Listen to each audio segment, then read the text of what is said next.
How you doing? Good evening. Good evening. How you doing, my bro? Yeah, I'm good. I'm good. What did you make? What did you personally make of Chelsea tonight, Um, I'll do first half thoughts, second half thoughts. I'm feeling positive now the game's finished, but going into half time, I was bruv? feeling. Your connection really. Oh, it might be better now. Go on, speak for us now. For us, it's that might be better now. It was really off. It looks like it's Sorry, better now. can you hear There me? we go. Yeah, that's perfect now. Perfect Yeah, now. I was saying, first half thoughts, I was fuming. I'm not gonna lie. Now the game's finished, seeing the two goals, we got open play goals, which I was worried about. I'm feeling a bit positive. Obviously, you got to remember the competition going into the game.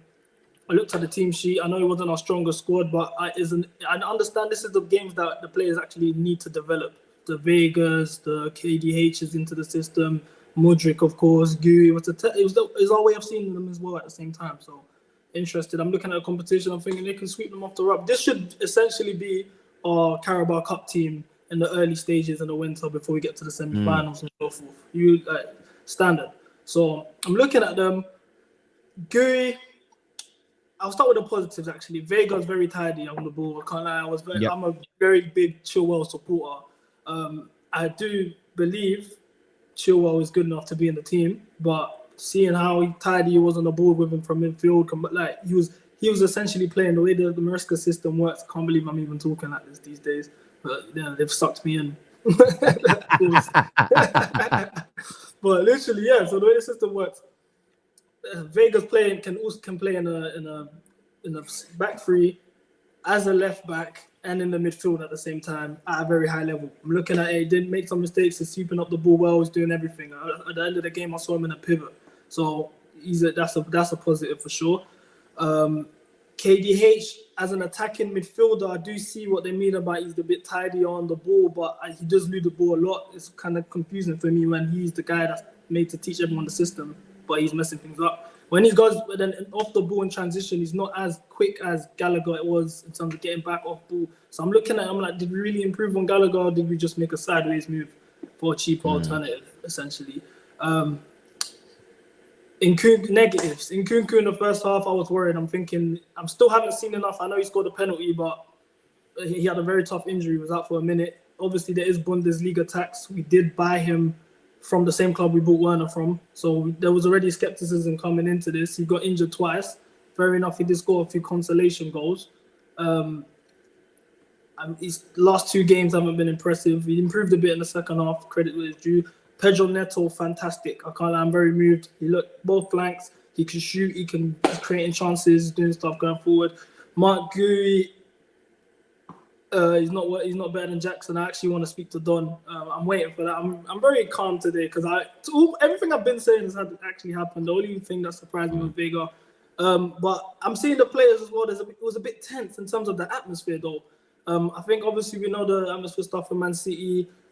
It's a very weird environment because us as the fans are basically fed up of the project, the ownership. We want them to speak. The Chelsea fans trust them. We've been asking them. Nothing's happened. They've sacked Pochettino. People actually coming to like for what people feel like is a backwards move. We're yet to see. So the atmosphere is tense. But then these are a lot of new players that are coming in, and it's like they feel that it's tense. If I mess up, I don't know what to do. Like you see it with Mark Gay, like that situation there. In my opinion, I think he needs to go on loan. And I was saying that to Don when he first was going back and forth about it, because I'm saying he's a 6 million academy striker. He didn't make it at Barcelona. Fair enough, he scored a goal there, but you're coming here where it's make or break. It's not the best environment for you're going to kill your development. Like I feel like we've killed the Casa Days and not development anyway. So that's why I would say bring a striker. Mudrick, cancel that experiment. Enough's enough. I'm looking at the Sterling situation and I'm thinking, how have you guys watched 90 minutes of that? And you're telling me Sterling needs to go. He's the problem in that side in terms of ability. We know it's the wages situation. I do feel like Maresca, when they were briefing the managers, everyone forgets that they were saying no to specific managers based on the fact they didn't agree. This is the same issue that we took, but that's why De Zerbi didn't come. So, of course, it's essentially the yes man stuff. But if he's saying, okay, I agree with what you guys say, tell me the script, I'll do it. That's why he's come back at the press conference, very combative. Oh, yes, the squad size, they're training separately. These guys are definitely for sale, not on the side. And you look at the group of players, the high earners. The Benchil was 220k a week for a year deal, which they gave him last year. So why would you do that with these intentions? That's their own mess up. If you look at it clearly, Sterling for they say 300k. I'm not an accountant. I ain't got a turtleneck on today, so I can't tell you the answers. But literally, we need a new striker. I'm positive. I do see some good stuff. Felix coming in is going to be the Mudryk replacement anyway. Madueke, I saved this one for last. Noni. So I've been saying he's had a very good preseason. 4 goals, 4 assists. He didn't play, didn't make the team sheet for the Man City squad. That was very shocking. He had links to Newcastle a lot. They was getting briefed, and usually when our players get briefed, we immediately shut it down with the Matt Law or the one of the Chelsea judges will just post something, and we know, okay, that's shut down. We haven't seen that, so I'm looking at that. I'm thinking, okay, could he be on the way out too? We got Yao Felix coming in. We might get a striker. What's that going to mean, etc. And come off the bench. Immediately, he's creating chances, beating players, 1-2 combining play. I'm looking at it. He had a half chance. Shortly afterwards, scores a goal, weaker foot, bang. Now, what was very interesting, celebration, by the way, cold. Can't lie, cold. You get me? He looked at the manager. This gave me Balotelli vibes. You know, no one back in the day, like, he's looked at him, he said, you didn't pick me after scoring. And he with the weaker foot. He said, you didn't pick me? Enzo's even come as the captain now. He's come in, he's like, no, he didn't pick me. So I can't lie, that was cold. That gave me something to smile about, man. So I like these type of things brewing in the dressing room. Like, I want people to be pressured to succeed. You've come in. That's some chemistry, some natural chemistry. Exactly. This is what I'm trying to build. So if that's the environment, like, for example, the Sterling situation now, what does this mean? Because he's watched the Mudryk performance. Is Mudryk now going to be getting briefed for sale now in the next week? Sterling comes back in and he scores 2 goals or something against Wolves and says, what? You thought he was going to get rid of me? What environment is this? If I'm liking this, if the guys are ready to prove themselves and guys get shifted around, because I've always felt like with the Sterling situation, he wasn't better than Mudryk anyway, if we're being honest. But then again, I look at the competition, because you always have to take this with. Look at the competition, 2-0, I'm happy, we got a win, we got an open play goal, I was worried about it, it is what it is. We've got Wolves now. If I see these type of performances like this consistently, I'm giving them the first 10 games, because I remember under Sarri, which you guys hated so much, and all of this, he was very toxic. He got booed for bringing this first attacking style football. His first 10 games, he was unbeaten. He was top of the league. We lost last minute to Jordan Henderson, miracle from God, like a lightning saber just hit us, and that was our 10-game unbeaten. So I'm looking at it now. I'm saying, cool. Let's see his first 10 games. He lost to Man City, fair enough. The excuse was the champions. I wasn't really happy with that excuse because we went toe-to-toe with them many times last season. This is the most informed team, the third most informed team of 2024 that he's inherited, and he's got weeded out and, like they say, improved the players he wanted to get rid of. I expected better. They said he was a better manager. He's all of this stuff, so I expected it from the bounce. Let's see the first 10 games, and I'll see from there. David, what did you make of tonight's performance overall by Chelsea? An improvement from Sunday? Not really. In terms of, I think the opponent is a big differential for whether you think it's going to be improvement or not. The team's just not very good. So no matter how well you play, it's like you can play well against these lot, but can you replicate it against Man City?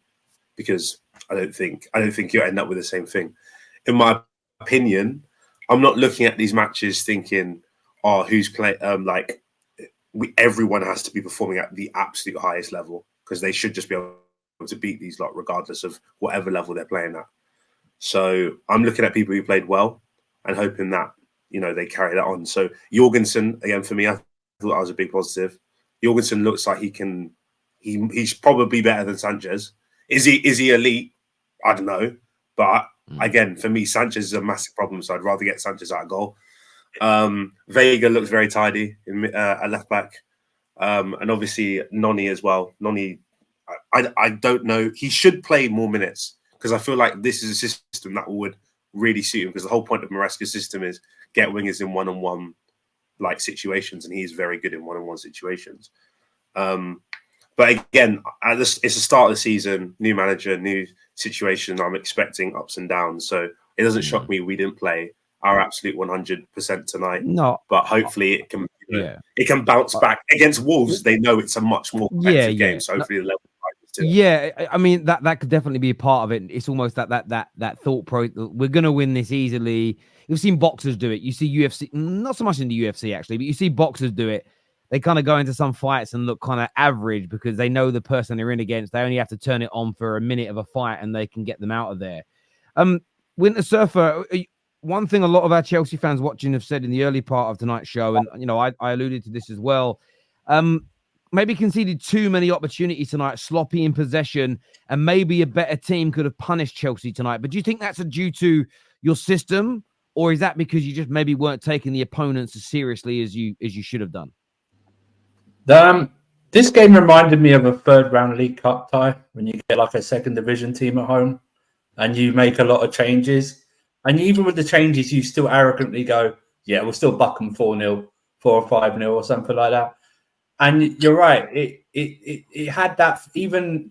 I say atmosphere at the ground. It wasn't, but you know what I mean. Even I think the ground thought like we would buck them 4-0 or something. It was like only that. the Servette. It was only the Servette fans that were making the atmosphere. The Servette fans are great.